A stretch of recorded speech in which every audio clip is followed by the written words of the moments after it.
In an impulsive surge of fury and selfishness, I spoke cruel phrases to my spouse that I desperately longed to wipe away entirely. I declared to him that his affection was utterly superfluous.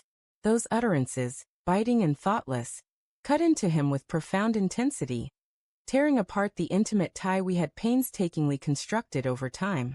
At this moment, I find myself isolated within a dwelling enveloped by profound quietude, my soul burdened with a profound void, aching intensely to withdraw the anguish I inflicted upon him. I'm now wrestling intensely with the motivations that ever led me to convince myself I could flourish independently of his presence.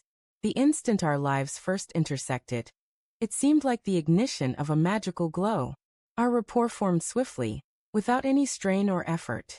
His gentle grin and the manner in which he caused me to sense an unparalleled significance were utterly captivating, akin to wandering into a fantastical reverie.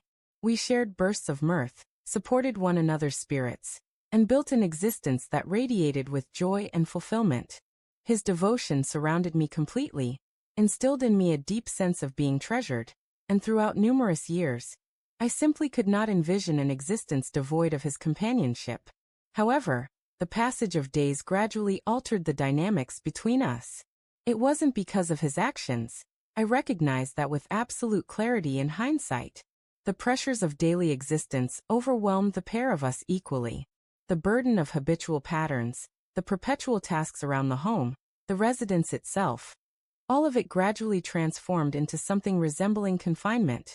I yearned for liberation, for personal territory, for command over the course of my own life. His displays of tenderness, which had previously brought such solace, began to register as restraints upon my freedom.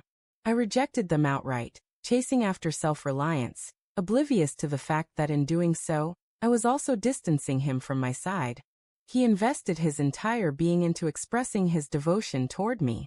He would unexpectedly present me with bouquets of blooms, prepare evening meals simply out of a desire to please, and murmur expressions filled with admiration and appreciation. Yet, rather than valuing these devoted actions, I drew back sharply. I regarded his unwavering companionship as something entirely predictable, presuming without question that he would perpetually remain at my side, prepared to support me whenever I stumbled. I failed to extend to him an equivalent opportunity to experience being cherished in return. My relentless quest for self-sufficiency evolved into a form of bitterness, as though his devotion represented an encumbrance that I had the right to discard at will. On the particular day when those devastating phrases escaped my lips, I remained completely unaware of their devastating potential. We had become entangled in yet another trivial dispute, perhaps concerning overlooked provisions from the market, disregarded household duties, or the question of which one of us required additional leeway to exist freely.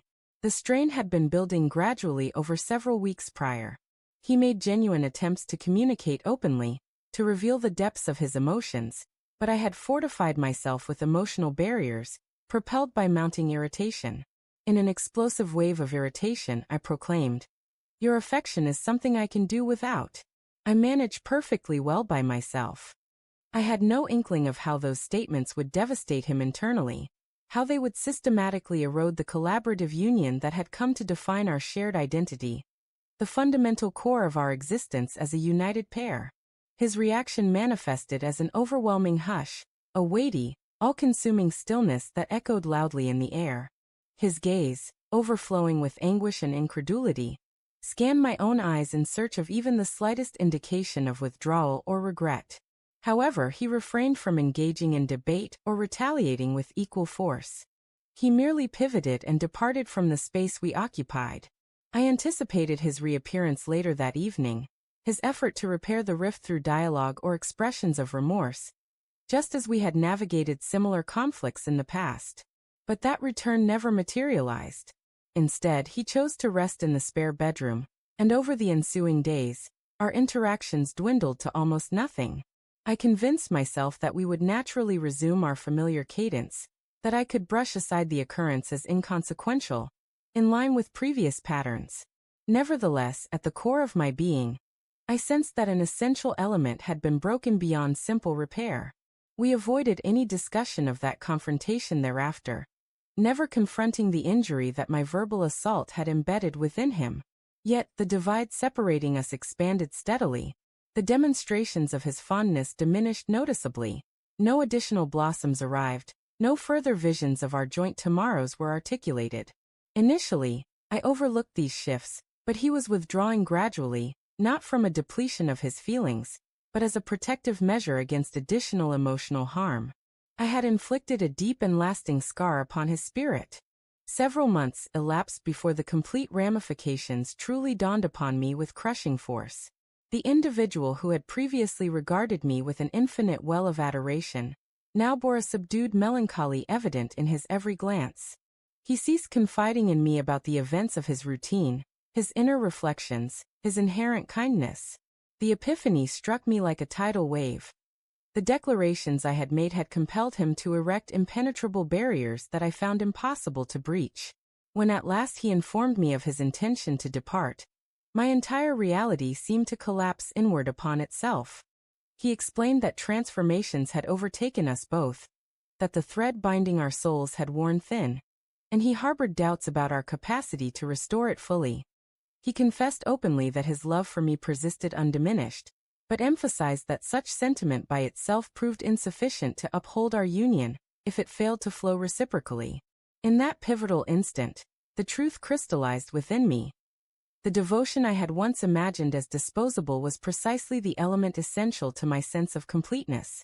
Presently, amid the echoing emptiness of this forsaken home, I am tormented by the myriad minor gestures of attentiveness that I had dismissed so carelessly, such as his habit of ensuring my supply of morning brew never ran low, his willingness to chuckle at my most inept attempts at humor, his intuitive awareness of moments when only his arms could provide the solace I required.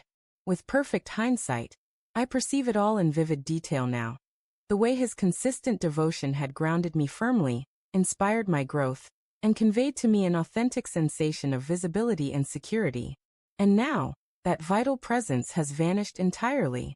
I have extended pleas for reconciliation, driven by an urgent need to close the expanse that separates us.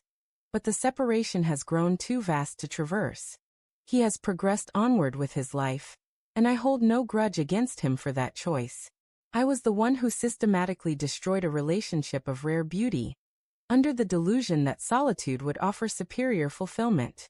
At this juncture, I stand as a figure who formerly possessed the entirety of what mattered most, only to allow it to escape her grasp in a single instance of hubris. Should fortune smile upon you with the gift of a partner whose devotion runs profoundly deep, embrace them with unyielding tenderness. Avoid echoing my error. By no means repelling a genuine bond merely to demonstrate your capacity for isolation. For when they cease their efforts to preserve the connection, when they choose to depart from your side, the opportunity for reversal has irrevocably passed. I once informed my spouse that his devotion held no necessity in my world, and in its aftermath, I confront only the remnants of a shattered spirit, an unceasing tide of remorse, and the poignant reality that a bond severed through such folly represents a gem whose recovery proves exceptionally elusive.